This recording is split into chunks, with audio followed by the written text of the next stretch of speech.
بڑے اختصار کے ساتھ اپنی بات کو اختتام کی طرف لے جاؤں گا۔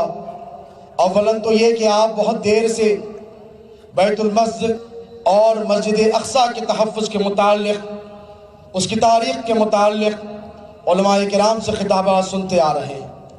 برادران ملت اسلامیہ، تاریخ کے اوراق کو اگر آپ پلٹ کر دیکھیں تو یہ بات آپ پر ازر من الشمس واضح ہو جائے گی کہ جب سے بیت المقدس تعمیر ہوا، انبیاء کرام نے اسے اپنی زندگیوں کے عوض سجایا ہے، سنوارا ہے۔ سابقہ تقریباً تمام انبیاء کرام کی یہ مقدس سرزمین عبادت گاہ رہی ہے۔ سابق انبیاء کرام علیہم السلام کا تقریباً انبیاء کا یہ قبلہ رہا ہے۔ اسی طرف رخ کر کر انہوں نے نمازیں پڑھی ہیں، اسی طرف رخ کر کر انہوں نے عبادتیں کی ہیں، اسی طرف رخ کر کر انہوں نے اللہ رب تبارک و تعالیٰ کی حمد اور اس کی مناجات بیان کی ہے۔ برادران ملت اسلامیہ، اس آقا نامدار علیہ السلام کے قربان جائیں جس آقا پاک علیہ السلام کو ہمیشہ اپنی امت کی فکر ستاتی رہتی تھی، وہ نبی جسے ہمیشہ اپنی امت کا خیال رہا کرتا تھا۔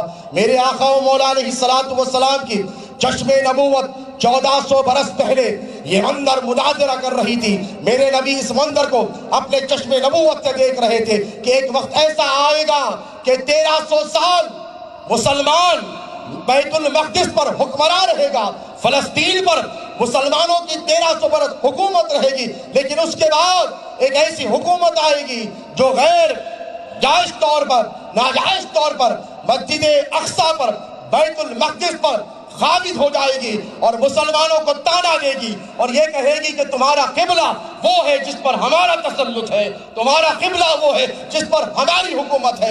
میرے نبی کو یہود یہ تانا دیا کرتے تھے کہ محمد اس مسجد کی طرف رخ کر کے نماز پڑھتے ہیں جو ہمارا قبلہ رہا گئے۔ تو میرے آقا و مولا علیہ السلام کے قلب اقدس پر یہ بات ٹھیس کی طرح گزری اور آقا علیہ السلام مسجد مدینہ المنورہ میں، جسے مسجد قبلتین کہا جاتا ہے، وہاں نماز ادا کر رہے ہیں۔ جیسے آپ نے سنا کہ ہجرت کے بعد 16-17 مہینوں تک میرے اور آپ کے نبی مسجد اقصیٰ کی طرف رک کر نماز پڑھا کرتے تھے۔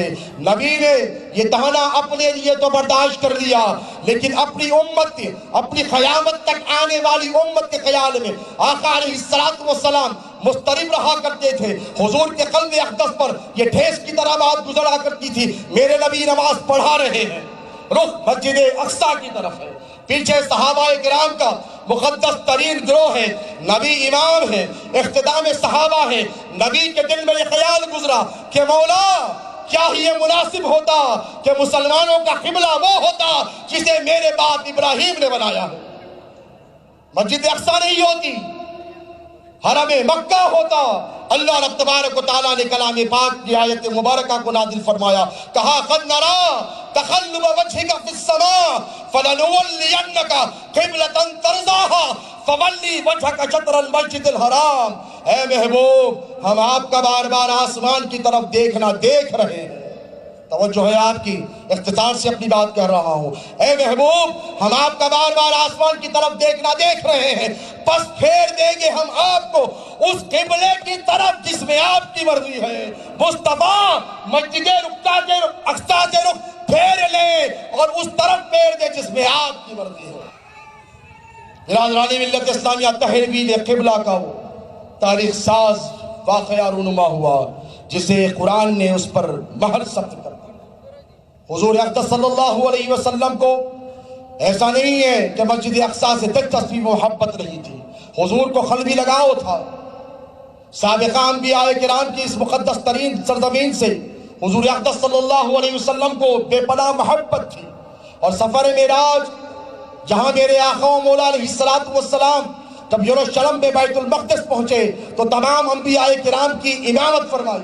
اللہ کے رسول علیہ السلام جب اللہ رب تبارک و تعالیٰ سے ملاقات کے لیے عرش اعظم کی طرف گئے تو یہی وہ مسجد تھی جہاں انبیاء کرام سے میرے نبی نے ملاقات فرمائی، اور آقا علیہ الصلوۃ والسلام نے اسی مسجد میں انبیاء کرام کی امامت کا فریضہ انجام دیا۔ اللہ کے رسول علیہ الصلوۃ والسلام کو بے پناہ محبت تھی، لیکن دیکھیں آخری بات کر رہا ہوں، آخری بات، حضور اقدس صلی اللہ علیہ وسلم کے زمانے مقدسہ میں بیت المقدس فاتح نہیں ہوا، مسلمانوں کی حکومت میں نہیں آیا، لیکن حضور کو یہ تمنا تھی، یہ خواہش تھی۔ حجۃ الوداع آقا و مولا علیہ الصلوۃ والسلام کے قلب اقدس پر یہ خیال بار بار آ رہا ہے کہ مسجد اقصیٰ جو قبلہ اول ہے اس کا کیا ہوگا۔ اسی اثنا میں اللہ رب تبارک و تعالیٰ نے آیت کریمہ کا نزول فرمایا، الیوم اکملت لکم دینکم واتممت علیکم نعمتی، کہ محبوب ہم نے دین اسلام کو آپ پر مکمل کر دیا، اپنی نعمتوں کو آپ پر مکمل کر دیا۔ اب مزید کسی قسم کی جنگ کا کوئی وہم و گمان بھی نہیں تھا۔ اللہ کے رسول علیہ الصلوۃ والسلام جان گئے کہ اب کام مکمل ہو گیا ہے، جزیرہ نما عرب میں اسلام پھیل گیا ہے۔ آقا علیہ الصلوۃ والسلام نے بیت المقدس کو فتح کرنے کی عظیم ترین ذمہ داری صحابہ کرام کے مضبوط کاندھوں پر ڈال دی۔ اللہ کے رسول علیہ الصلوۃ والسلام دنیا سے رخصت ہوئے 16 ہجری میں، کون سی 16ویں ہجری میں امیر المومنین حضرت سیدنا عمر فاروق رضی اللہ تعالی عنہ نے بیت المقدس کو فتح کرنے کے لیے صحابہ کرام کے مقدس گروہ پر مشتمل ایک قافلے کو روانہ فرمایا۔ جب قافلہ پہنچا بیت المقدس تو 600 برس سے عیسائیوں کی حکومت تھی۔ کتنے؟